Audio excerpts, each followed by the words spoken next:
ஆராதனைக்கு ஆதாரமாக வாசிக்க தெரிந்து கொள்ளப்பட்ட வேத பாடம் ஆதியாகமம் 17ஆம் அதிகாரம் வசனம் 1 முதல் 14 வரை வாசிக்கப்படும். ஆதியாகமம் 17ஆம் அதிகாரம் வசனம் 1 முதல் 14 வரை வாசிக்கப்படும். ஆபிரகாம் வாழ்க்கையினுடைய 3வது பகுதிக்குள்ளாக இந்த 17ஆம் அதிகாரத்திலே கடந்து வருகிறோம். கல்தேய நாட்டின் ஊர் என்கிற பட்டணத்திலே விக்கிரக ஆராதனைக்காரனாக மாத்திரமல்ல, விக்கிரகங்களை செய்கிறவனாக வாழ்ந்து கொண்டிருந்த ஆபிராம். அப்படிப்பட்ட ஆபிராம் தன்னுடைய 75வது வயதிலே தேவனுடைய அழைப்பை பெற்று தேவனுடைய வாக்கு தத்தத்துக்கு சுதந்திரவாளியாக தன்னை ஒப்புக் கொடுத்து தேவன் வாக்கருளின இந்த கானான் தேசத்துக்குள்ளாக அவன் அடியெடுத்து வைத்தான். விசுவாசத்தினாலே அவன் அடியெடுத்து வைத்து அவனுடைய விசுவாச வாழ்க்கை ஆரம்பமானது. ஆனால் ஆதியாகமம் 17ஆம் அதிகாரத்தை நீங்கள் வரும்பொழுது ஒரு வித்தியாசமான ஆபிராமை நாம் சந்திக்கிறோம். ஆபிராமுடைய வாழ்க்கையிலே ஒரு புதிய கட்டம், ஒரு புதிய சகாப்தம், ஒரு புதிய நோக்கம்,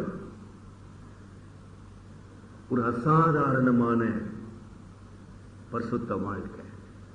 நீங்க இதுக்கப்புறம் தொடர்ந்து ஆபிரகாமை படிப்பீர்கள். ஆனால் அப்படிப்பட்ட ஆபிரகாமை நீங்கள் படிப்பீர்கள். இந்த இடத்துலதான் ஆபிராம் ஆபிரகாம் என்று பெயர் சூட்டப்படுகிறதை பார்க்கிறோம். It's a very significant event in the life of Abraham. It's very, very significant. ஆபிரகாமுக்கு என்னங்கம்மா வயது? முதலாம் வசனம் என்ன சொல்லுது? ஆபிராம், கடவுளுக்கு வயது ஒரு பிரச்சனையே கிடையாது. கடவுள் உங்களுக்கு அதை உணர்த்த வேண்டும். ஐயா எனக்கு வயதாயிடுச்சுங்கயா, ஐயா எனக்கு வயதாயிடுச்சுங்கயா. கடவுளுக்கு வயது ஒரு பிரச்சனையே கிடையாது. கடவுள் எந்த நோக்கத்துக்காக நம்மை தெரிந்து கொண்டாரோ, எந்த நோக்கத்துக்காக நம்மை அழைத்தாரோ, அந்த வார்த்தைகள் எல்லாம் ரொம்ப ஆழமான வார்த்தைகள்.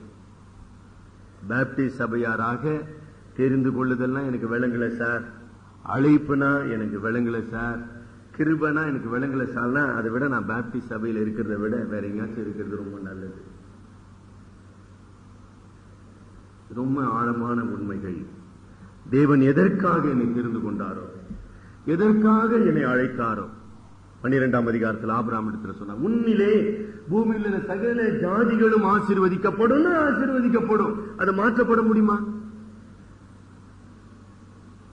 ஆபிரகாமுடைய தோல்விகள், ஆபிரகாமுடைய அவிசுவாசம், ஆபிரகாமுடைய மனித முயற்சிகள், குறுக்கு வழிகள், இவைகள் எல்லாம் கடவுளை தடுக்க முடியுமா? தடுக்க முடியாது. அதனாலதான் ஒரு வினோதமான கடந்த 12ஆம் அதிகாரத்தில் ஆபிரகாமுக்கு தேவன் அசரீரி மூலமாக தன்னுடைய அழைப்பை கொடுத்தார். 15ஆம் அதிகாரத்திலே தரிசனத்தின் மூலமாக அவனோடு பேசினார், நம்ம வாசிக்கிறோம். ஆனா 17ஆம் அதிகாரத்துக்கு வரும்போது it was something very different from the previous experiences. ஆபிரகாமுடைய வாழ்க்கையில இதுவரைக்கும் இந்த அரூபியாகிய கர்த்தரை அறியாத ஒரு புது கண்ணோட்டத்தில் ஆபிரகாம் கடவுளை சந்திக்கிறான். பிரச்சனை என்னன்னா, நீங்கள் என்ன அப்படி சந்திக்கிறோமா? ஆமா சார், எனக்கு தெரியுமா, நான் ரசிக்கப்பட்டு 40 வருஷம், 45 வருஷம், 38 வருஷம், இப்படியே பழைய கதையை பேசிக் கொண்டு இருக்கிறோம். Everyday with Jesus, it's a new experience. உங்களுக்கு அப்படி இருக்குதா? கிறிஸ்துவோடு கூட உறவு என்பது, வாழ்வு என்பது ஒரு புது அனுபவம். It can never be an old experience. எப்படி வளர்க்கிறதுன்னு தெரியலங்க எனக்கு. அப்படி இருக்க முடியுமா?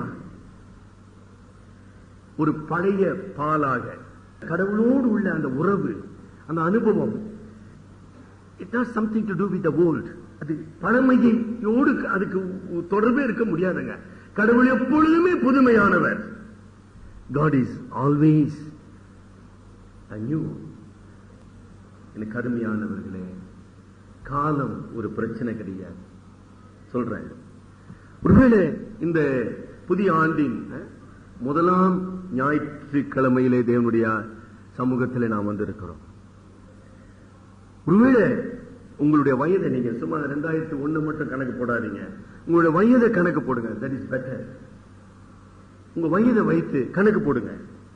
இத்தனை ஆண்டுகள்ல நான் தேவனுடைய அழைப்புக்கு, தேவன் எனக்கு தந்த கிருபையின் ஸ்லாக்கியங்களுக்கு, பிரிவிலேஜஸ், நான் உண்மையற்றவனாக இருந்திருக்கலாம். ஃபெய்த்லெஸ். இங்கே ஆபிரகாம் வெட்கத்தோடு, நீங்க பாருங்க இந்த வசனம் முழுவதும், அதாவது 17ஆம் வசனம் வரைக்கும் ஆபிரகாம் பேச்சு மூச்சு இல்லாதவனா இருக்கிறான். அங்கெல்லாம் முன்னாலாம் பேசுறான், 12ஆம் அதிகாரத்துல பேசுறான், 15ஆம் அதிகாரத்துல பேசுறான். ஆனா 17ஆம் அதிகாரம் வரைக்கும் அவனால என்ன செய்ய முடியலங்க. He cannot open his mouth. அவன் தன்னுடைய தோல்வி, தன்னுடைய அவிசுவாசம், தன்னுடைய கீழ்ப்படியாமை, தன்னுடைய கபடுள்ள வாழ்க்கை. கபடுனா விளங்குதுங்களா? ரெபேக்கால் கிட்ட ஆண்டவர் சொன்னாரு, ஏமா சின்னவன் பெரியவன் ஆண்டு கொள்வான், அது கடவுளுடைய வழி. அதுக்காக ரெபேக்கா என்ன பண்ணா, பையனுக்கு பொய் சொல்லி கொடுக்கிறான். நான் தான் மூத்த மகன் சொல்லி. அவனுக்கு ரோமம் கிடையாது, அதுக்கு ஒட்டிக்கோ. கபடு, கடவுள் அருவருக்கின்ற மாய்மான பக்தி, கபடு. ஜாக்கிரதையா இருக்கு.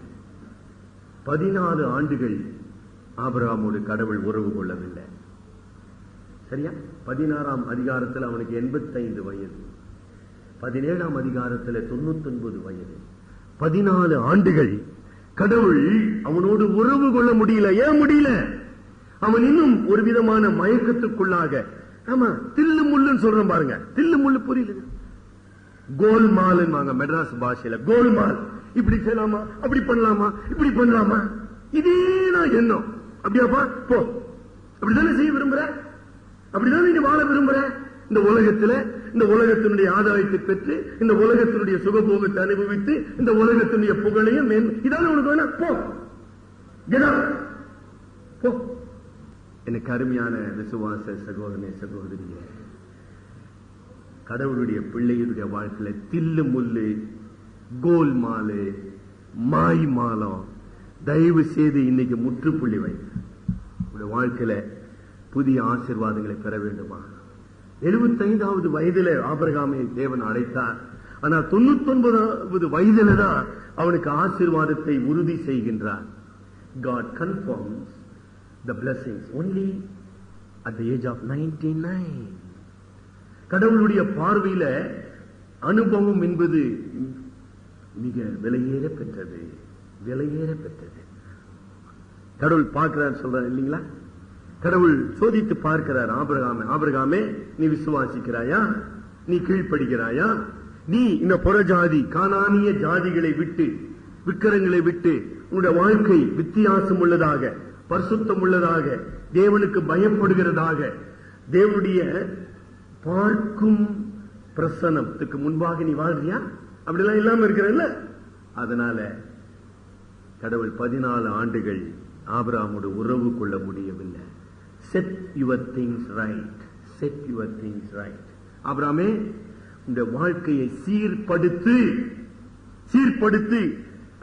1ஆம் வசனம் படிங்க. கர்த்தர் ஆபிரகாமுக்கு தரிசனமாகி, நான் சர்வ வல்லமையுள்ள தேவன், நீ எனக்கு முன்பாக நடந்து கொண்டு உத்தமனாயிரு.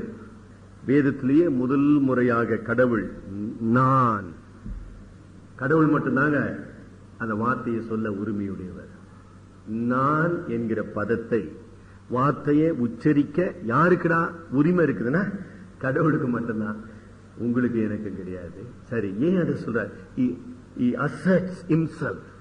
நான் சர்வ வல்லமையுள்ள தேவனாகிய நான் உன்னை தெரிந்து கொண்டு இருக்கிறப்பா. ஆகவே நீ எப்படி இருக்கணும்? நீ எனக்கு முன்பாக நடந்து கொண்டு உத்தமனாயிரு. ஒரு விதத்துல ஒரு எச்சரிப்பாக அது அமைகிறது, ஒரு கட்டளையாக அமைகிறது, ஒரு வாக்கு தத்தமாக அமைகிறது. ஆமா, சைமல்டேனியஸ்லி ஒரு எச்சரிப்பு. ஜாக்கிரதையா இருப்பா. Take care, be careful. நான் யார்? சர்வ வல்லமையுள்ள தேவன். கடவுளுடைய அதிகாரப்பூர்வமான வார்த்தை, கடவுளுடைய அதிகாரப்பூர்வமான வார்த்தை உங்களிடத்துல பேசி இருக்குதா? உங்களுக்கு ஒரு சின்ன ஆலோசனை சொல்றேன். உங்களுடைய ஆவிக்குரிய வாழ்க்கை பத்தி நீங்க எப்பயாச்சும் எழுதி வச்சிருக்கீங்களா? Are you keeping a diary of your spiritual life? எழுதி வைங்க, நல்லதுங்க. அது எப்படி சொல்றது? நம்ம பிள்ளைங்களுக்கு, பேர பிள்ளைங்களுக்கு, நம்ம நண்பர்களுக்கு கடவுள் உங்களோடு எப்படி பேசினார், எந்த சூழ்நிலையில பேசினார், இந்த வசனத்தை கொண்டு பேசினார், இந்த வாக்கு தத்துவத்தை கொடுத்தார், அது எப்படி நிறைவேற்றி. Write down your spiritual diary. கடவுள் உங்களோடு கூட அதிகாரப்பூர்வமாக பேசி இருக்கிறாரா? இந்த இடத்துல அப்படியே என்ன ஆயிட்டான்? கதி கலங்கிட்டான் ஆபிரகாம். பேச்சு இல்ல, மூச்சு இல்ல, அப்படியே நின்றான், அப்படியே சிலை ஆயிட்டான். உன்னுடைய வாழ்க்கையில இந்த அரஸ்டிங் வேர்டுன்னு சொல்றோம். உன்னுடைய வாழ்க்கையை தேவன் சந்திக்கும் பொழுது உன்னை செயலிழக்க செய்தாரா?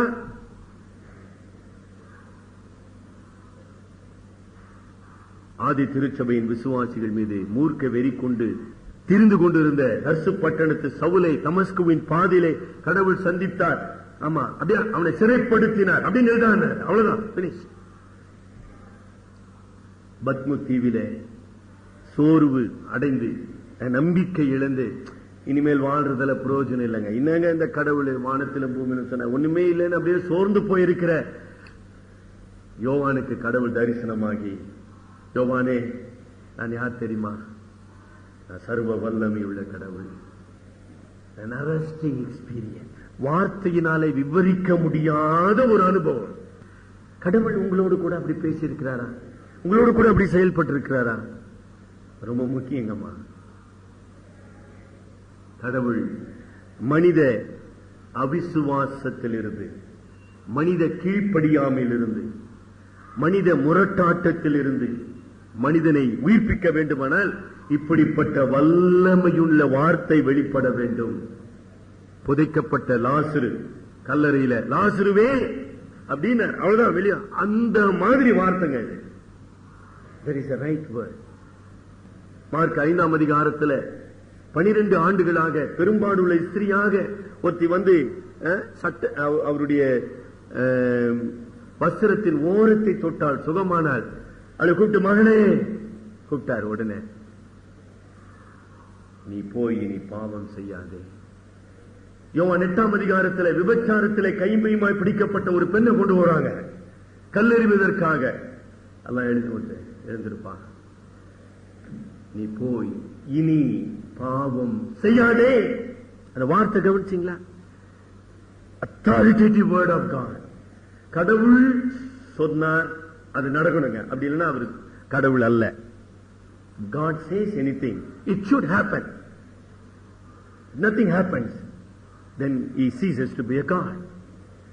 கடவுள் அவர் சொல்ல ஆகும், அவர் கட்டளையிட நிற்கும்.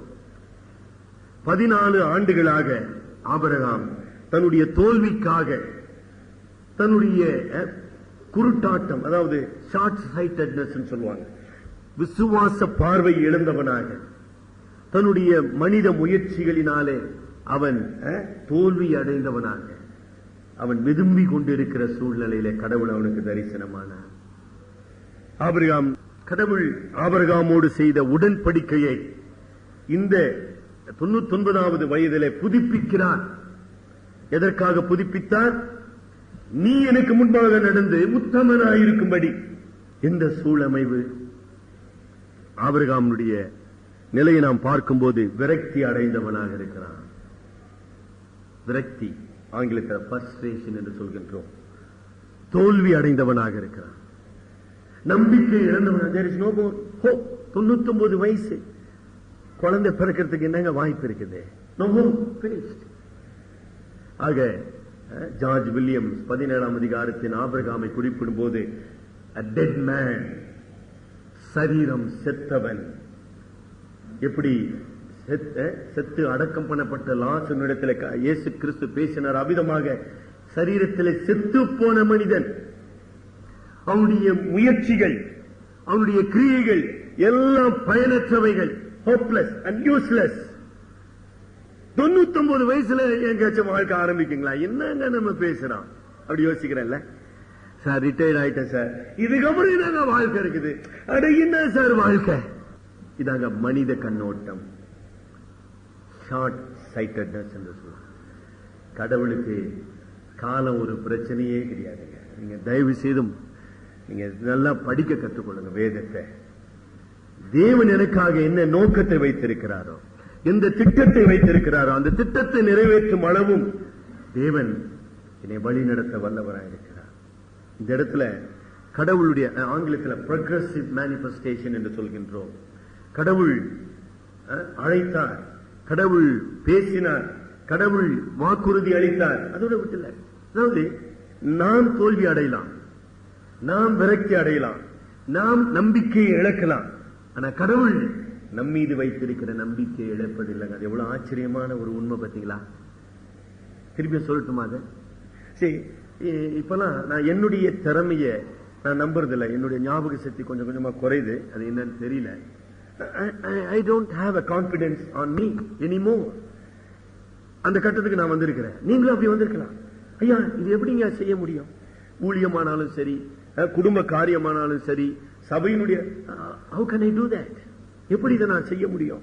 எப்படி முடியும்? எப்படி முடியும் நம்ம கேள்வி கேட்கிறோம். ஒரு சில நேரத்தில் முடியாது என்கிற கட்டத்துக்கு நாம் வருகிறோம். ஆனா கடவுள் பொறுத்த மட்டில முடியாது என்பது அவர் கிடையாதுங்க. With God nothing is impossible. தேவனால் கூடாதது ஒன்றும் இல்லை. சரிங்களா? ஆபிரகாம் தன்னுடைய முரட்டாட்டத்தினாலே, மாம்ச சிந்தையினாலே, அவிசுவாசத்தினாலே ஒரு பக்கம் முரண்டு பிடித்துக் கொண்டிருக்கிறான். ஆனால் கடவுளை பாருங்க, 99 வயது வரைக்கும் கடவுள் பொறுமை உள்ளவராக இருக்கிறார். He never gives up. திரும்ப மாட்டான் சார். மெட்ராஸ் பாஷையில சொல்றது போயிட்ட கேஸுங்க. அது கடவுளுக்கு எதுவுமே போயிட்ட கேஸ் கிடையாதுங்க.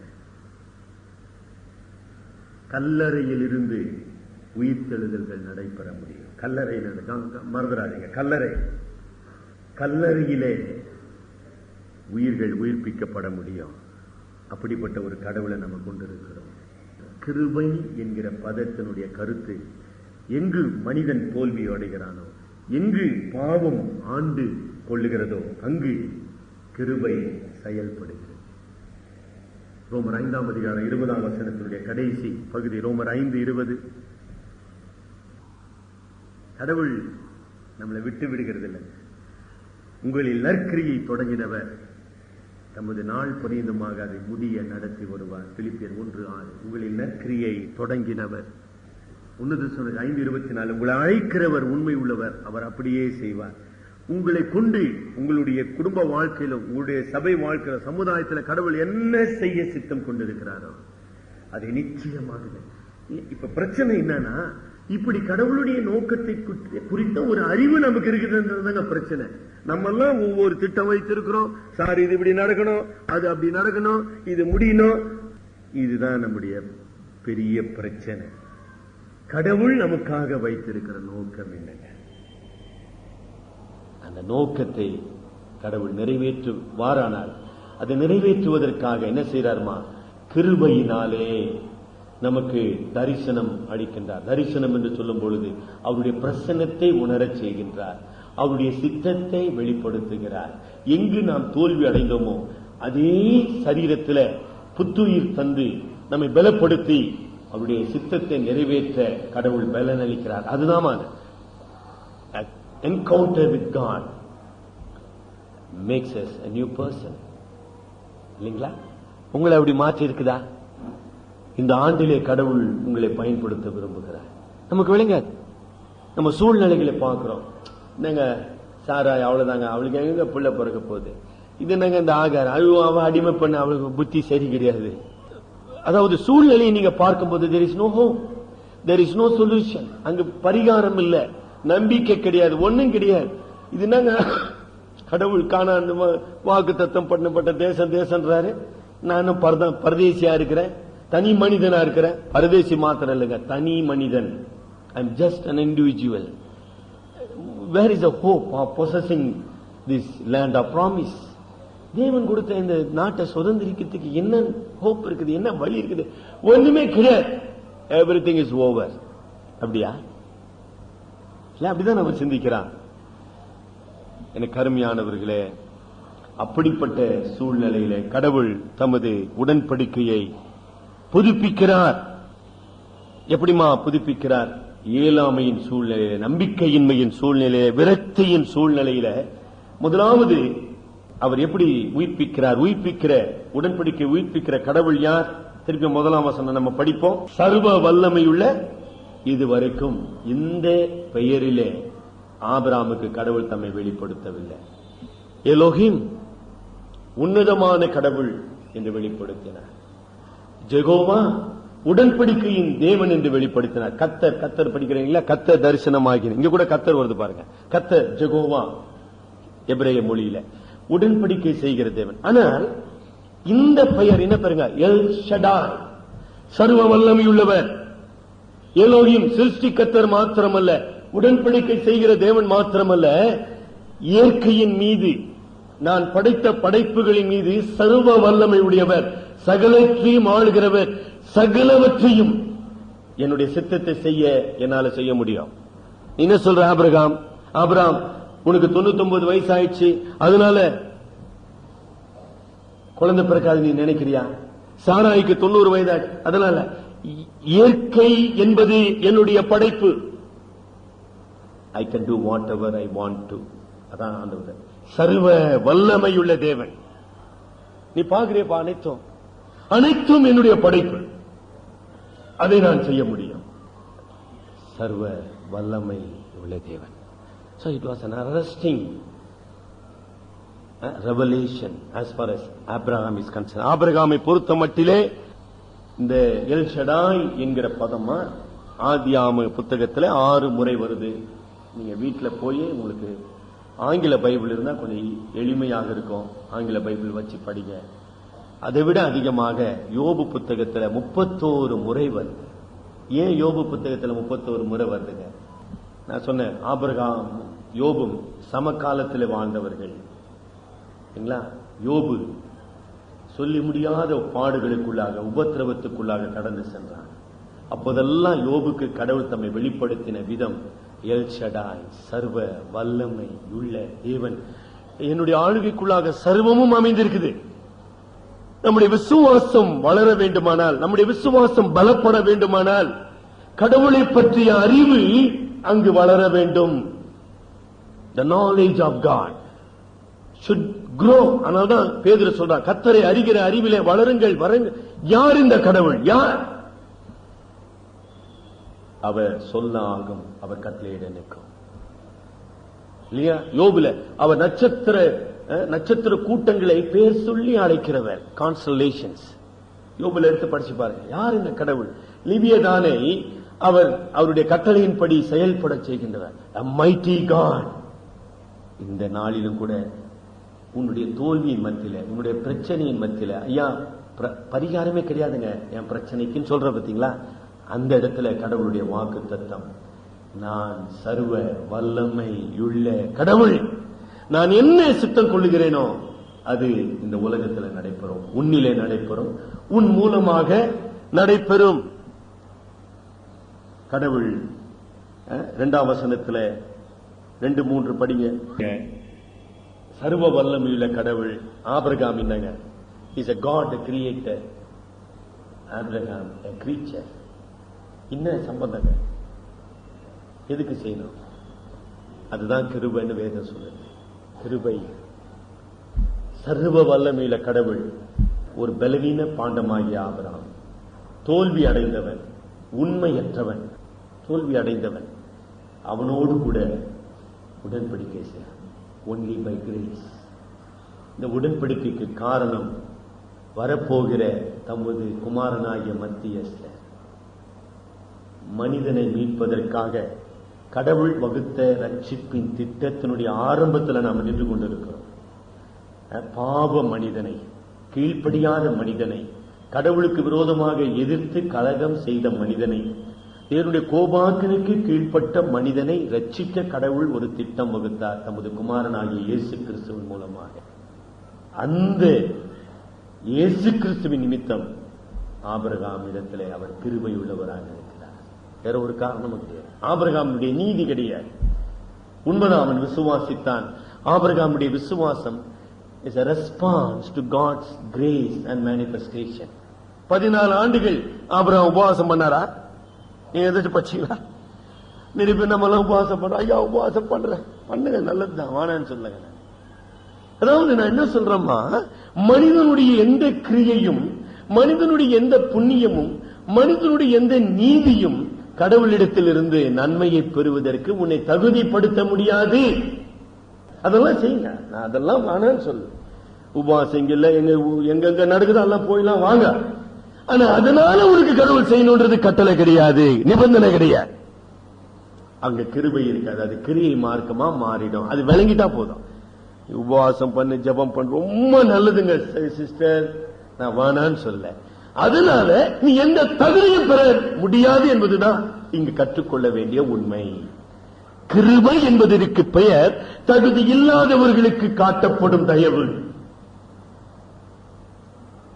ஆபிரகாம் போன்று கீழ்ப்படியாதவன் சாதாரண நாளில் ஆபிரகாம் என்ன சொல்றாருங்க இந்த இடத்துல? இந்த அவர் செய்ய போகிற உடன்படிக்கைக்கு அவர் விளக்கம் கொடுக்கிறார். நான் உன்னோடு ஒரு உடன்படிக்கை செய்ய போகிறேன். அந்த உடன்படிக்கையின் 3 ஆசீர்வாதங்களை நான் உங்களுக்கு தரப்போகிறேன். 3 ஆசீர்வாதங்களை நான் உனக்கு தரப்போகிறேன். 5 முதல் கிட்டத்தட்ட 8 வசனங்களிலே அந்த 3 ஆசீர்வாதங்களை நம்ம பார்க்கிறோம். இந்த 3 ஆசீர்வாதங்களுக்கு நீ சுதந்திரவாளியாம, இதுக்கு ஏதாச்சும் தகுதி ஆபிரகாம் இருக்குதுங்களா? அதை உங்களால பார்க்க முடியும்? தகுதி இருக்குதா? இல்ல. என்ன சொல்றாருமா? முதலாவது, உன்னை 5ஆம் வசனத்துல திரளான ஜாதிகளுக்கு தகப்பனாக ஏற்படுத்துவேன். இந்த திரளான ஜாதிகளில் இருந்து புதிய இனங்கள் உருவாகும், நேஷன்ஸ், ராஜாக்கள் வருவார்கள். 2வது ஆசீர்வாதம், நான் உனக்கும் உனக்கு பின்வரும் 7ஆம் வசனத்துல உன் சந்ததிக்கும் தேவனாயிருப்பேன். 3வது ஆசீர்வாதம், இந்த தேசத்தை உனக்கு சுதந்திரமாக கொடுப்பேன். இதுக்கெல்லாம் என்ன தகுதி ஆபிரகாமுக்கு இருக்குதுங்க? என்ன இருக்குது நீங்க நினைக்கிறீங்க? ஒண்ணும் கிடையாது. அதுதாங்க, அதுக்குதான் ஆண்டவர் 99 வயது வரைக்கும் காத்திருந்தார். இப்ப கேள்வி, ஆபிரகாமுக்கு காத்திருந்தாருமா? அப்ப உன்னை என்னை பொறுத்த மட்டிலும் கடவுள் எவ்வளவு நாள் காத்திருக்கிறார்ன்றது ஏதாச்சும் தெரியுதா? அந்த அறிவு, அந்த டைமென்ஷன்ல உங்க வாழ்க்கை சிந்தித்து பார்த்திருக்கீங்களா? சில பேர் சொல்லுவாங்க, ஐயா கடவுள் எதுக்குதான் என்ன வைத்து இருக்கிறார் தெரியலையே. ரொம்ப நல்ல கேள்வி. கடவுள்கிட்ட கேட்டியா அந்த கேள்விய? ஏன் சாமி நான் உயிரோடு இருக்கிறேன் கேட்டியா? கேள்வி. ஒரு நோக்கம் இருக்குது. நோக்கம் இல்லாம கடவுள் ஒரு காரியத்தை செய்கிறதே கிடையாது. கடவுள் எதற்காக என்னை வைத்திருக்கிறார்? என் மூலமாக எனக்கு பின்வரும் சந்ததியை கடவுள் ஆசீர்வதிக்க விரும்புகிறார். என் மூலமாக தேவனுடைய மக்களை ஆசீர்வதிக்க விரும்புகிறார். என் மூலமாக தேவனுடைய சபையை ஆசீர்வதிக்க விரும்புகிறார். அந்த நோக்கம் ஏதாச்சும் இருக்குதா உன்னுடைய திட்டத்தில்? ஐயோ கடவுள் என்ன ஒரு நோக்கத்தோடு வச்சுக்கிறார் சார். எனக்கு அருமையானவர்களே, இந்த 3 ஆசீர்வாதங்களை சொல்லி நம்ம அடுத்த வாரம் நம்ம அதை பற்றி சிந்திப்போம். ஆனா இவ்வளவு பெரிய ஆசீர்வாதத்தை பெற்றதற்கு என்னப்பா ஆதாரம்? What are the evidences? உன்னை நான் ஆசீர்வதிக்க போகிறேன். இவர்கள் தேவனை தெரிந்து கொள்ளவில்லை, தேவன் அவர்களை தெரிந்து கொண்டார். யோவான் 15ஆம் அதிகாரத்தில் கூட ஆண்டவர் நம்மை குறித்து பேசும்போது அப்படிதான் சொல்றார். யோவான் 15ஆம் அதிகாரம் 2 வசனங்களை நம்ம படிப்போம். யோவான், உங்களை தெரிந்து கொண்டேன், நீங்கள் என் நாமத்தினாலே பிதாவை கேட்டுக்கொள்வது எதுவோ கொடுக்கத்தக்கதாக நீங்கள் போய் கனி கொடுக்கும் படிக்கும். ஆபிரகாமோடு தேவன் செய்த உடன்படிக்கைக்கு இணையான ஒரு வார்த்தைகளை, ஒரு வாக்கு தத்தத்தை ஆண்டவராகிய இயேசு கிறிஸ்து தோல்வி அடைந்த சீஷர்களிடத்துல பேசிக் கொண்டிருக்கிறார். எங்கம்மா சாபு ஜனத்தை ஆண்டவர் அனுசரித்தார. அப்போ முறுமுறுக்கிற சீஷர், யார் பெரியவன் என்று சண்டை போடுகிற சீஷர், காட்டி கொடுக்கிற சீசன், ஓடி போகிற சீசன், மறுதளிக்கிற சீசன், இவங்க தான் அந்த 12 பேர். What is grace? Favor shown to totally unworthy persons. எந்த தகுதியும் அருகதையும் அற்ற நன்றி கெட்ட மனிதனுக்கு கொடுக்கப்படுகின்ற தேவனுடைய அருள் கொடை. நீங்கள் என்ன தெரிந்து கொள்ளவில்லைப்பா, நான் உங்களை தெரிந்து கொண்டேன். எதற்காக? நீங்கள் போய் கனி கொடுக்கும்படிக்கு, உங்கள் கனி நிலைத்திருக்கும்படிக்கு. How relevant the promises of God. கடவுளுடைய வாக்குறுதிகள் எவ்வளவு உண்மையுள்ளவளா இருக்கு. கடவுளோடு அப்படி பேசினாரா? ஏன் கடவுள் எனக்கு இந்த பிள்ளைகளை தந்திருக்கிறார்? ஏன் இந்த வேலையை எனக்கு தந்திருக்கிறார்? ஏன் இந்த சமுதாயத்தை எனக்கு தந்திருக்கிறார்? ஒரு குறிப்பிட்ட சமுதாயத்தில் நம்ம வாழ்ந்து கொண்டு இருக்கிறோம். நீங்க எங்க குடியிருக்கிறீங்க? அந்த சமுதாயத்தில் ஏன் ஏன் இந்த திருச்சபையில உங்களை தேவன் வைத்திருக்க? கேள்வி ஏதாச்சும் கேட்டீங்களா? அந்த மாதிரி கேள்வி கேட்டீங்களா? என்ன சார் போனஸ் கொடுக்கல சார், என்ன சார் ஏமாத்திட்டாங்க சார், இப்படியே சார் இப்படி சார். பாத்தீங்களா? உலக மக்களை போலயே சிந்தனை பண்ணினேன், அவங்கள போலயே பேசினேன், அவங்கள போலயே தில்லு முள்ளு இருந்துக்கினேன்.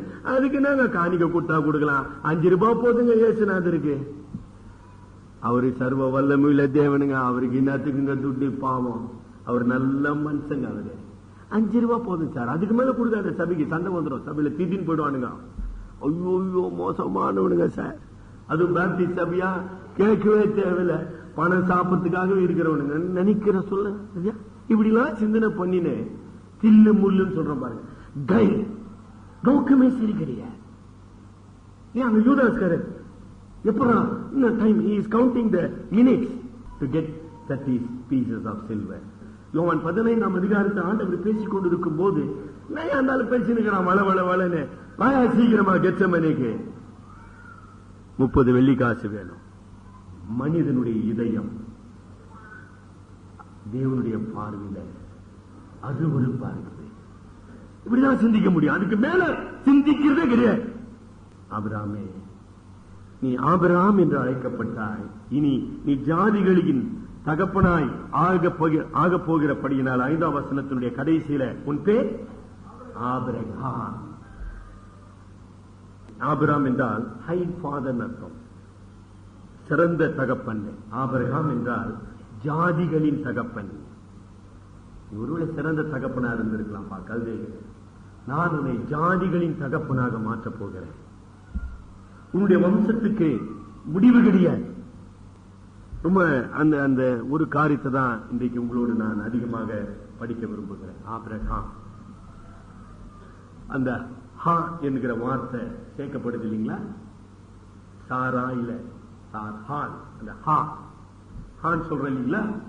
அது எபிரேய மொழியில 5வது எழுத்து, 5th letter in Hebrew language. கிருபையின் எண் 5, கிருபையின் எண் 5. ஆபிரகாமே, நான் உன்னை தெரிந்து கொண்டேன் என்பதற்கு, நான் உன் மீது கிருபை உள்ளவனாக இருப்பேன் என்பதற்கு, நான் உன்னோடு செய்கிற இந்த உடன்படிக்கை கிருபையின் உடன்படிக்கை என்பதற்கு அடையாளமாக உன் பெயர் ஆபிரகாம் என்று மாற்றப்படும். சாரா என்பவள் சார்ஹாள். கடவுளை நீங்க தொழுது கொள்ள வந்திருக்கீங்களா? உங்களுடைய ஆராதனை தேவனால் அங்கீகரிக்கப்படக்கூடிய புத்தியுள்ள ஆராதனையா இருக்குமா? எந்த ஆவியோடு கூட நாம் தொழுது கொள்ள வந்திருக்கிறோம்? முறுமுறுப்பின் ஆவி, அதிருப்தின் ஆவி, அப்புறம் குற்றம் பிடிக்கிற ஆவி. நம்முடைய ஆவி கடவுளுடைய பார்வையில சுத்தமுமாக, உண்மையுள்ளதாக, நன்றியுள்ளதாக, பரிசுத்தம் உள்ளதாக, கர்த்தரை துதிக்கின்றதாக இருக்குதா? ஏன்னா நீ கிருபையை மறந்துட்ட. கிருபையை நம்ம எப்போதெல்லாம் மறக்கிறோமோ அப்போதெல்லாம் நாம் தேவனை சரியாக தொழுது கொள்ள முடியாது. இப்ப என்ன சொல்ற? இந்த ஆபிரகாம் என்கிற பெயரின் உண்மைகள் என்னமா? அங்க ஒருவேளை 6ஆம் வசனத்துல உன்னை மிகவும் அதிகமாய் பழுக பண்ணி உன்னில் உள்ள ஜாதிகளை உண்டாக்குவேன். இதெல்லாம் என்ன நினைக்குதுன்னா, நம்ம என்ன நினைக்கிறோம்னா, யூதர்கள் என்ன நினைச்சாங்கன்னா, அவனுடைய சரீர வாரிசுகளை தேவன் குறிப்பிட்டார். சரீர வாரிசுகளுக்கு அவன் தகப்பன் இல்லை என்பதை விளக்குவதுதான் ரொம்ப முக்கியமான உண்மை. ஆபிரகாம் என்கிற பெயர் கல்தேய நாட்டிலே அவன் சிலை வணக்கத்தில் இருந்த பொழுது, தேவனை அறியாத பொழுது கொடுக்கப்பட்ட பெயர். ஆபிரகாம் என்கிற பெயர் கர்த்தராகிய எலோஹிமை, கர்த்தராகிய எல்ஷடாவை அறிந்தவனாக, விசுவாசித்தவனாக, ஒரு விசுவாசியாக ஆபிரகாம் மாறின போது கொடுக்கப்பட்ட பெயர். இதுதான் யூதர்களுக்கு ரொம்ப நாள் விளங்கல. ஆனால்தான் பவுல் எழுதும் பொழுது, மாம்சத்தினாலே ஆபிரகாமுக்கு பிறந்தவர்கள் அவனுடைய வாரிசுகள் அல்ல, விசுவாசத்தினாலே பிறந்தவர்கள் ஆவிக்குரிய பிறப்பு பெற்றவர்கள் தான் தேவனுடைய சுதந்திரவாளிகள் என்பதை கலாத்தியர் 4ஆம் அதிகாரத்தில் அவன் வெளிப்படுத்திக் கொண்டு போகிறான். ஆபிரகாம் என்பவன் மாம்சத்துக்குரியவன், விக்கிரக ஆராதனைக்குரியவன், சுய முயற்சியினாலே சுய மேன்மைக்காக வாழ்கிறவன், செல்ஃப் க்ளோரி. ஃபாதர் ஆபிரகாம் உயர்ந்த தகப்பன் இல்லப்பா. ஆபிரகாம் தேவனால் தெரிந்து கொள்ளப்பட்ட பிரதிநிதி, representative of God's people by faith, by covenant, and it is a spiritual blessing. அடிப்படையிலே அது முழுக்க ஆபிரகாமுடைய ஆவிக்குரிய சந்தானம் விளங்குதுங்களா? வாரிசுகள் அர்த்தம். ஆவிக்குரிய சந்தானத்தை ஆண்டவர் கொடுக்கிறார். நான் உன்னை தெரிந்து கொண்டேன். இந்த ஆபிரகாம் என்கிற பெயர் இப்போது கடவுளோடு அவனுக்குள்ள அந்த உறவில ஒரு புதிய நிலை, a new status, புதிய நிலை. நான் உன்னை ஜாதிகளின் தகப்பனாக நிலைப்படுத்தினேன். ஒரு புதிய தன்மை. நீ சரீரம் செத்தவன், இந்த உலகத்தின் பார்வையிலே சரீரம் செத்தவன், உன்னுடைய பக்தியின் பார்வையிலே தோல்வி அடைந்தவன். நான் உன்னை பெரிய ஜாதியாக்குவேன், ஆவிக்குரிய சந்தானத்தை உனக்கு தந்தருளுவேன். புதிய தன்மை. 2 அடிப்படையிலே ஆபிரகாமை தேவன் அங்கு ஆசீர்வதிக்கிறார். ஆவிக்குரிய ஆங்கிலத்தில் ஜஸ்டிபிகேஷன் அண்ட் ரீஜெனரேஷன் பெரிய பதங்கமா. இந்த 5ஆம் வசனம் நமக்கு உணர்த்துகிற உண்மை, விசுவாசத்தினாலே நீதிமானாக்கப்படுதல், ஆவியினாலே மறுரூபமாக மறுபடியும் பிறப்பிக்கப்படுதல். தொடர்ந்து படிக்க போற ஆபிரகாம் பற்றி. இதுக்கு பிற்பாடு ஆபிரகாமுடைய வாழ்க்கை வித்தியாசமாக இருந்தது. ஆபிரகாமுடைய வாழ்க்கையில தோல்விகள் இல்லை, ஆபிரகாமுடைய வாழ்க்கையில தில்லுமுள்ளுகள் இல்லை, ஆபிரகாமுடைய வாழ்க்கையில சுயநலம் இல்லை. 18ஆம் அதிகாரத்தை நம்ம படிக்க போகிறோம். அவன் மற்றவர்களுக்காக பரிந்து பேசுகிற ஒரு தகப்பனாக மாறுகிறான். தன்னை இழக்க கொடுக்கிறான். Hereafter Abraham became a new man, a new person, a new vision. இப்பதான் அவனுக்கு விளங்குச்சு கடவுளுடைய விரிவான திட்டம், கடவுளுடைய மகிமையான நோக்கம், கடவுளுடைய வல்லமையான செயல். இப்பதான் அவனுக்கு விளங்குச்சு. அது வரைக்கும் அவனுக்கு விளங்கல. புரிந்து கொள்ளுகிறான். 17ஆம் வசனத்துல அவனுக்கு பிள்ளை பிறக்குமோ சொல்லிக் கொண்டான், நகைத்தான், சொல்லிக் கொண்டான். ஆனால் கடவுள் தம்முடைய சர்வ வல்லமையை ஆபிரகாமுடைய வாழ்க்கையில வெளிப்படுத்தினார். கடவுளுடைய வல்லமையின் வாய்க்காலாக ஆபிரகாமுடைய வாழ்க்கை மாற்றப்பட்டது என்று நாம பார்க்கிறோம்.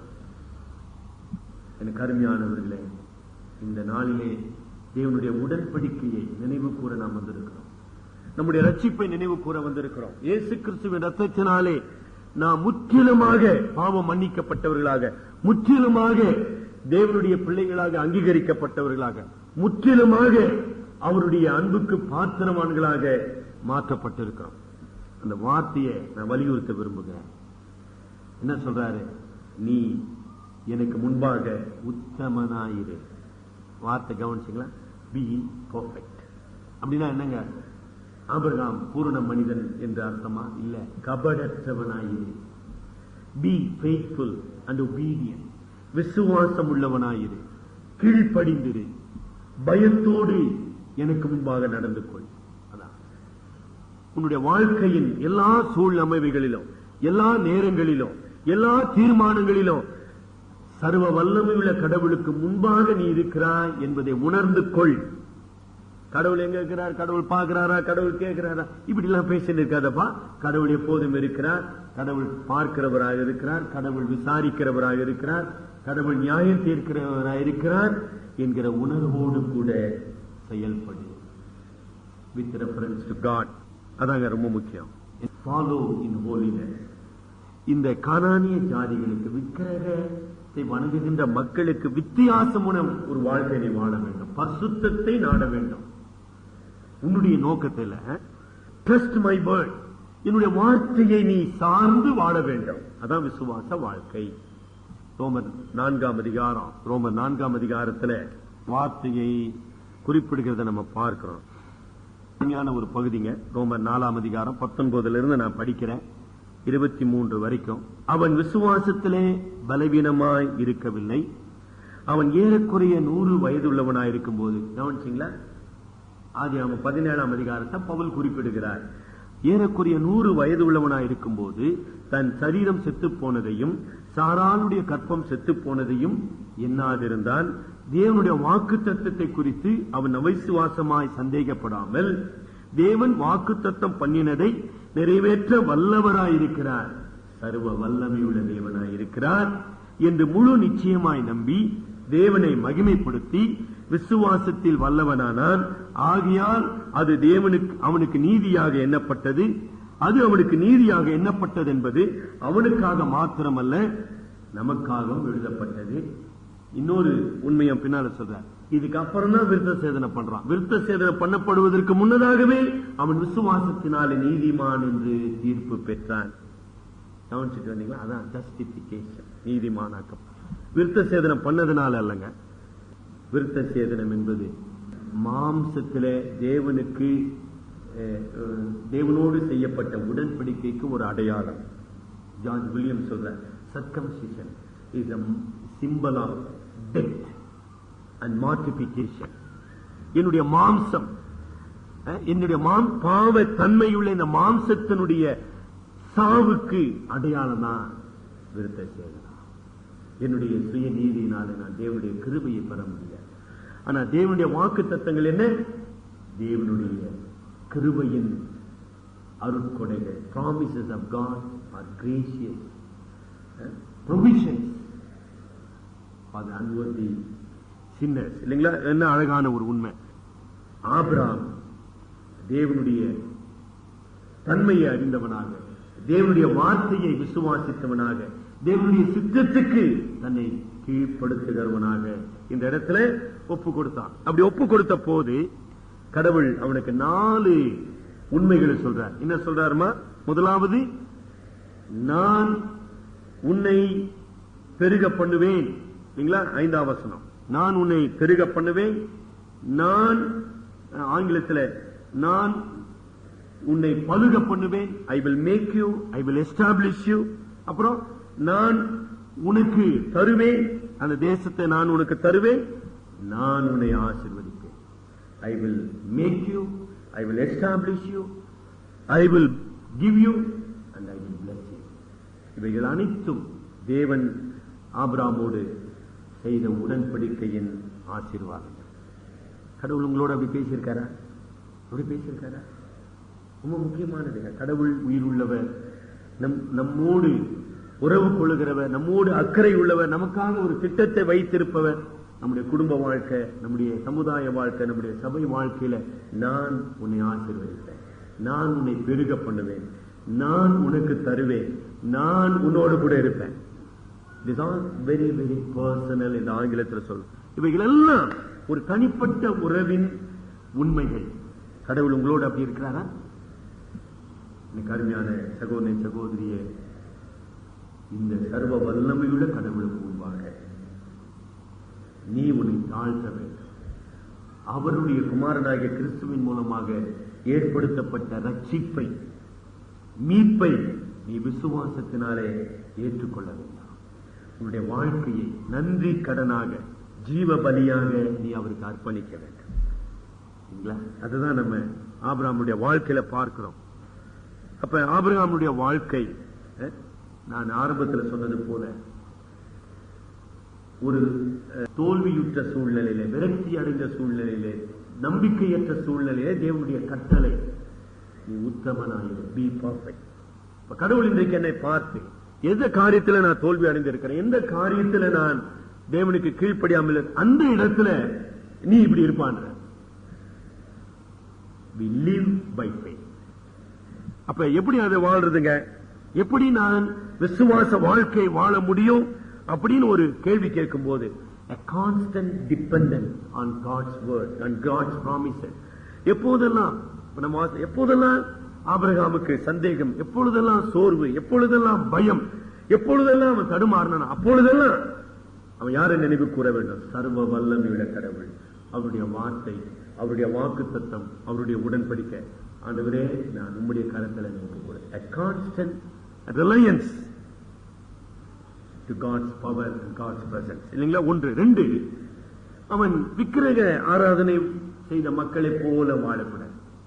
பிரித்தெடுக்கப்பட்ட ஒரு வாழ்க்கை நம்முடைய லைஃப் ஸ்டைல் என்று சொல்கின்றோம்.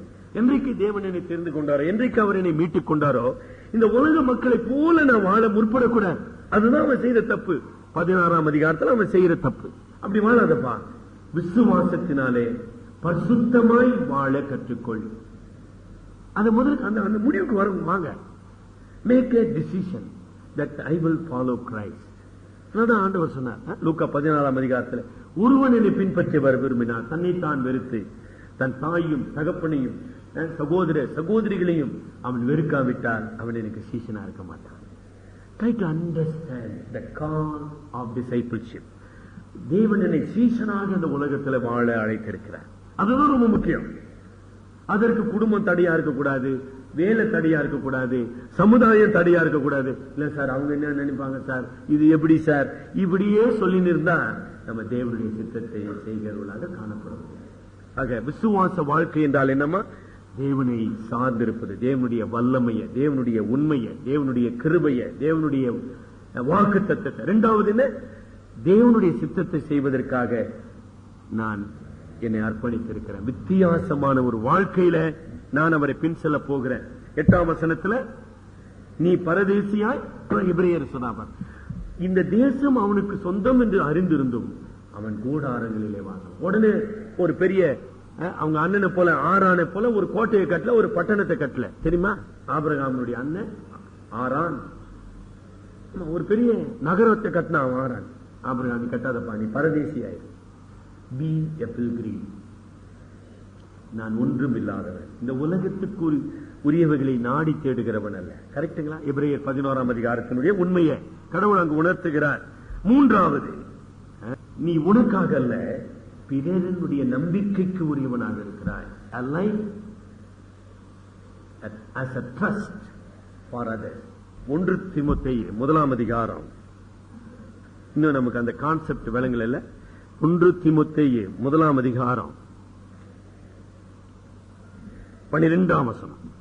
நம்முடைய கர்த்தராகிய இயேசு கிறிஸ்து என்னை உண்மையுள்ளவன் என்று எண்ணி இந்த ஊழியத்திற்கு ஏற்படுத்தினபடியினால், இவ்வளவு பெரிய சுவிசேஷத்துக்கு, திருச்சபையினுடைய அப்போஸ்தலன் என்கிற உன்னதமான ஊழியத்திற்கு, கடவுளுடைய மகத்துவமான வெளிப்பாட்டுக்கு தேவன் என்னை தெரிந்து கொண்டார். என்னை உண்மை உள்ளவன்.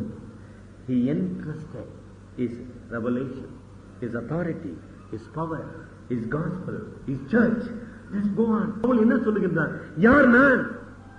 இவ்வளவு பெரிய நம்பிக்கைக்குரியவனாக கடவுள் என்னை ஏற்படுத்தினார். Entrusted with power, authority and revelation, prophecy. இவ்வளவுக்கும் கடவுள் என்னை உண்மை உள்ளவன் என்று ஏற்படுத்தினார். ஆபிரகாமே, நீ இந்த சமுதாயத்தில் வாழ்கின்ற ஒரு சாதாரண மனிதன் அல்லப்பா. ஆயிரக்கணக்கான ஆண்டுகளாக உன்னுடைய சந்ததி வாழப்போகுது. அந்த விசுவாச சந்ததியினுடைய பிரதிநிதியாக கடவுளுடைய வெளிப்பாடு இப்ப நம்ம படித்துக் கொண்டு இருக்கிறோமே. இந்த 17ஆம் அதிகாரம் யார் சொன்னதுங்க? ஆபிரகாம் தான் சொன்னாருங்க. யாக்கோபுக்கு சொல்லி, யாக்கோபு யோசேப்புக்கு சொல்லி, யோசேப்பு அதை எழுதி வச்சு மோசே பின்னால இதை எழுதினார்.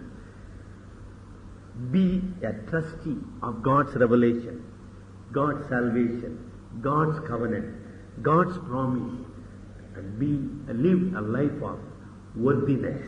And beautiful. ஒரு பேர்ல இவ்வளவு அடங்கிச்சு. நீ ஆபிரகாம் என்று அழைக்கப்படுவாய், ஜாதிகளின் தகப்பன். உன்னிடத்தில் மகத்துவமான வெளிப்பாட்டை, the glorious revelation of God. கவனிச்சீங்களா? வேதத்தினுடைய மகத்துவமான கடவுளை பற்றிய வெளிப்பாடு உனக்கு உன்னிடத்தில் ஒப்புவிக்கப்பட்டுள்ளது. மகத்துவமான உடன்படிக்கைக்கு நீ சுதந்திரவாளி. இந்த தேசத்துக்கு நீ சுதந்திரவாளி. ஆவிக்குரிய வம்சங்களுக்கு, சந்தானத்துக்கு நீ பிரதிநிதி. என்ன ஆச்சரியமான ஒரு உண்மை. ஆபிரகாமே, நீ எனக்கு முன்பாக நடந்து உத்தமனாயிரு. தலைவனுக்கு ஜெபிப்போம். உங்களுடைய வாழ்க்கையின் சோர்வடைந்த காட்டத்தில் கடவுள் உங்களோடு பேசுகிறாரா? நம்பிக்கை இழந்த சூழ்நிலையிலே கடவுளுடைய வாக்கு தத்தங்கள் உங்களுக்கு அருளப்படுகிறதா? நீங்கள் உங்களுக்காக அல்ல, மீட்கப்பட்ட கிறிஸ்துவுக்காக, தேவ மகிமைக்காக, தேவனுடைய திருச்சபைக்காக நீங்கள் வாழுகிறீர்கள் என்கிற உணர்வு உங்களுக்கு உண்டா? எதுக்கு சார் நான் வாழ்ந்து நிற்கிறேன் இந்த உலகத்தில்? அப்படி கேட்க வேண்டிய கேள்வியே கிடையாது. பவுல் சொல்லுகிறார், வாழ்வினால் ஆகிலும் சாவினால் ஆகிலும் கிறிஸ்து என்னில் மகிமைப்படும்படியாக நான் வாழ விரும்புகிறேன். தேவன் தமது குமாரனாகிய கிறிஸ்து மூலமாக உங்களோடு செய்த உடன்படிக்கை நீங்கள் அறிந்திருக்கிறீர்களா? ஆபிரகாம் இயேசு கிறிஸ்துவனுடைய ஒரு தோற்றத்தை தரிசித்தான், an appearance of the son of God. ஆனால் இன்றைக்கு நீங்களும் நானும் இயேசு கிறிஸ்து மனிதனாக வந்து சிலுவையிலே ரத்தம் சிந்தி அவருடைய ரத்தத்தினாலே செய்த உடன்படிக்கைக்கு சுதந்திரவாளிகளாக மாற்றப்பட்டிருக்கிறோம். எவ்வளவு உன்னதமான சுதந்திரம்! அதனுடைய உண்மையை உணர்ந்திருக்கிறோமா? நான் நீதிமானாக்கப்பட்டவனாக, நான் மறுபடியும் பிறந்தவனாக, தேவனுடைய கிருபைக்கு சொந்தமாக்கப்பட்டவன். இந்த சர்வ வல்லமையுள்ள கடவுளுக்கு, சர்வ கிருபையுள்ள கடவுளுக்கு முன்பாக நான் பயத்தோடு நடுக்கத்தோடு வாழ வேண்டும், பொறுப்புள்ளவனாக வாழ வேண்டும், நன்றி உள்ளவனாக வாழ வேண்டும், தேவனை தொழுது கொள்ளுகின்ற மனிதனாக நான் வாழ வேண்டும். ஆண்டவரே, என் சித்தம் அல்ல உம்முடைய சித்தம் ஆக கடவுது என்கிற அர்ப்பணிப்போடு நான் அவரை தொழுது கொள்ள வேண்டும். நான் என்னுடைய சுய பலத்தையோ திறமைகளையோ சார்ந்தல்ல, தேவனுடைய வாக்கு தத்தங்களை சார்ந்து வாழ வேண்டும்.